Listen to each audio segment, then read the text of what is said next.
#ask Dr. John Watson type చేసి మీ questions అడగండి, తప్పకుండా రిప్లై చేస్తాను. Vijay Kumar, hair transplantation surgery జరిగిన తర్వాత రిజల్ట్స్ ఎలా వస్తాయి, ఎటువంటి రిజల్ట్ ఎక్స్పెక్ట్ చేయొచ్చు అంటే ఇది ప్రధానంగా 2 విషయాల మీద ఆధారపడి ఉంటుంది. మొట్టమొదటి ఏంటి అంటే మీకు స్కాల్ప్ మీద కానీ మీ బాడీ మీద కానీ ఉన్న డోనర్ ఏరియా, అంటే ఎన్ని గ్రాఫ్ట్స్ అవైలబుల్గా ఉన్నాయి, ఎన్ని పర్మనెంట్ అండ్ హెల్దీ గ్రాఫ్ట్స్ అవైలబుల్గా ఉన్నాయి అనే విషయం.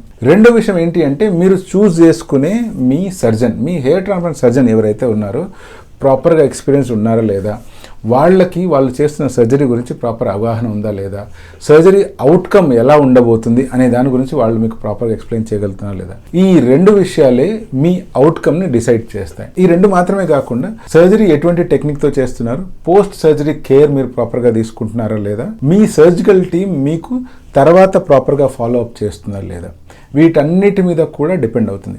ఇప్పుడు హెయిర్ ట్రాన్స్ప్లాంటేషన్ అపియరెన్స్ అంటారా, ఈ అపియరెన్స్లో అన్నిటికంటే ఇంపార్టెంట్ రోల్ ప్లే చేసేది ఏంటి అంటే మీ హెయిర్ లైన్.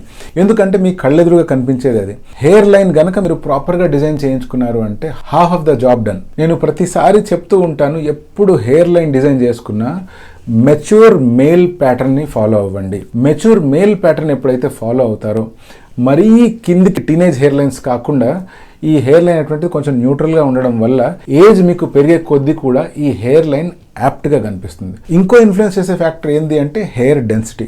ఇప్పుడు మనం చాలాసార్లు గమనిస్తూ ఉంటాము, ఫొటోస్లో చూస్తూ ఉంటాం, విపరీతమైన థిక్గా డెన్సిటీ వచ్చినట్టు చూపిస్తారు.